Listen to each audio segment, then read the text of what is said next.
Hello, Ram Ram. ओम नमो भगवते वासुदेवाय। हर हर महादेव। मेरे छोटे बड़े भाई बहनों को मेरी प्यार भरी नमस्ते और बच्चों को ढेर सारा प्यार।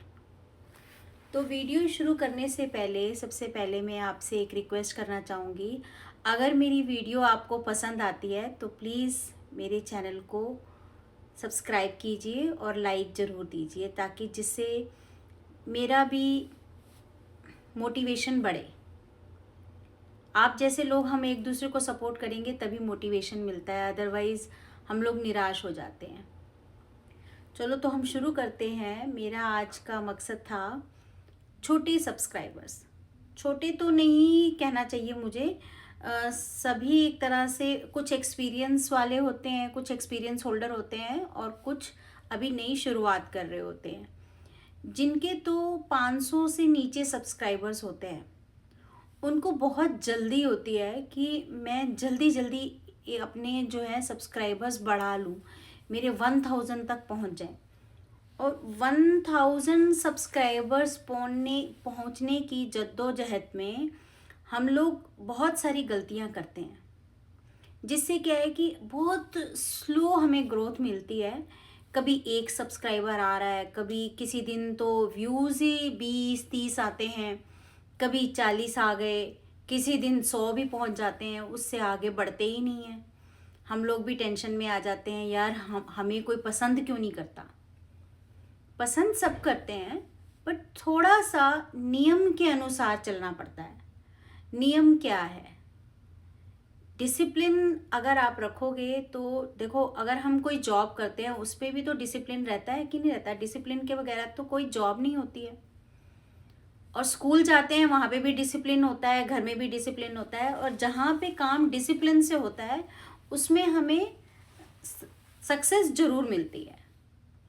तो यूट्यूब का डिसिप्लिन क्या है वो थोड़ा सा हमें समझना पड़ेगा। जैसे सबसे पहले आ गया कि हमारी कंट्री कौन सी है। अब जैसे मेरी ऑडियंस इंडिया की ही है, बट मैं रहती कनाडा में हूँ, तो मुझे अपनी ऑडियंस के अकॉर्डिंग काम करना पड़ता है कि मेरी जो ऑडियंस है वो किस टाइम पर, एक तो किस ग्रुप की है मेरी ऑडियंस। आपके जब आप इसमें YouTube ने एक और जो अपनी ऐप दे रखी है YTT, ठीक है, YTT अपने मोबाइल में ज़रूर डाउनलोड करके रखो। उसमें आप अपनी जब एक वीडियो डालते हो, 2 डालते हो, 3 डालते हो, उसके हफ्ते बाद आप उसके एनालिसिस चेक करो कि आपकी ऑडियंस जो है वो कौन से ग्रुप की है।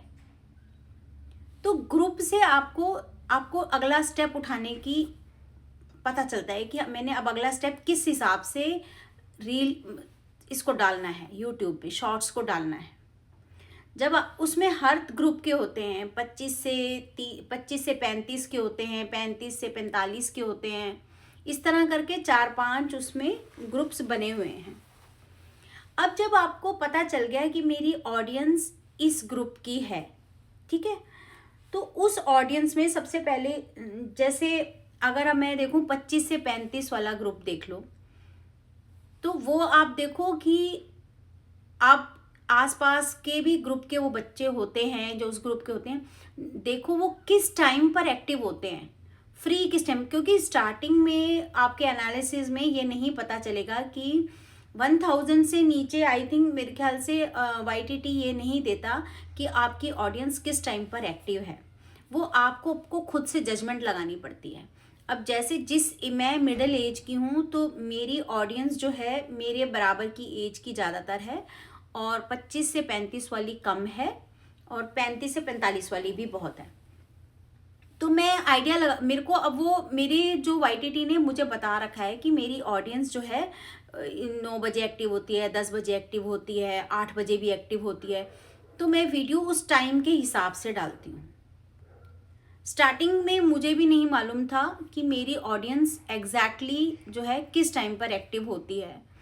तो मैंने क्या किया, मेरे को इतना पता चल गया था कि मेरी ऑडियंस जो है वो मेरी एज की है, जो हम जैसे एज की ज़्यादातर जो लोग होते हैं वो सुबह 7 बजे खाली होते हैं, 8 बजे होते हैं, 9 बजे होते हैं।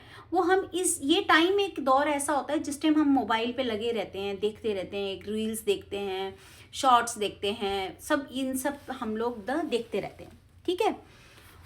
तो उससे मुझे आइडिया लगा, तो यूट्यूब एक चीज़, बहुत बड़ी चीज़ नोटिस करता है। एक तो वो देखता है कि इनकी कंसिस्टेंसी कितनी है, कितना ये रेगुलर आते हैं यूट्यूब पर, ठीक है। नंबर 2 वो देखता है कि ये नियम के कितने पक्के हैं, ये इन अगर ऑडियंस इनका ध्यान रखे तो क्या ये अपने ऑडियंस का ध्यान रखते हैं। ऑडियंस का हम ध्यान कैसे रखेंगे, जैसे मेरी ऑडियंस 7, 8, 9 बजे एक्टिव होती है, ठीक है। तो मैं अपनी जो रील है, सॉरी शॉर्ट्स जो है, मैं एक्चुअली इंस्टा पे भी एक्टिव रहती हूँ तो मेरे मुंह में रील निकल रही है। तो जो मैं अपनी शॉर्ट्स है वो मैं टाइम के हिसाब से डालती हूँ।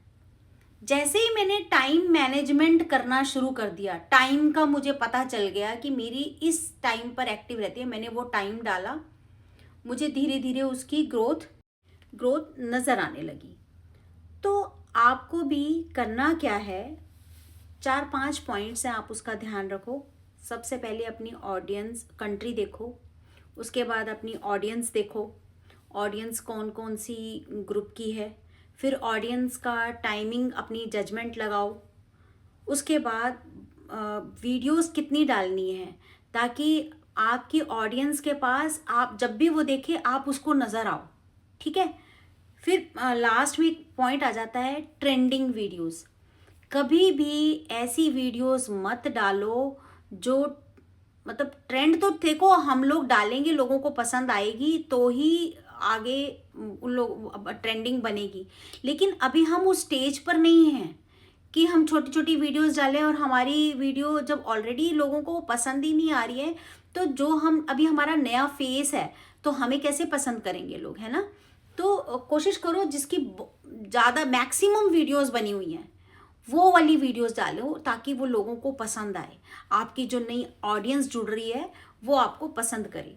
तो इस तरह से अगर आप करोगे तो आपको डेफिनेटली है कि आपके सब्सक्राइबर्स धीरे धीरे ग्रोथ बढ़ती चली जाएगी, आपका ग्राफ ऐसे ऊपर की हो जाएगा। क्योंकि मेरा ये एक्सपीरियंस रहा है तो मैं अपना एक्सपीरियंस ही आप लोगों के साथ शेयर कर रही हूँ। तो आप इसी के अकॉर्डिंग अपने शॉर्ट्स डालें और आपको ग्रोथ 100% आपको ग्रोथ मिलेगी, व्यूज़ भी मिलेंगे और आपको सब्सक्राइबर्स भी मिलेंगे। तो आशा करती हूँ आपको मेरी ये वीडियो पसंद आई होगी। तो तब तक के लिए मुझे विदा दीजिए, अगला ही एक नया टॉपिक लेकर आऊँगी। तब तक के लिए हर हर महादेव।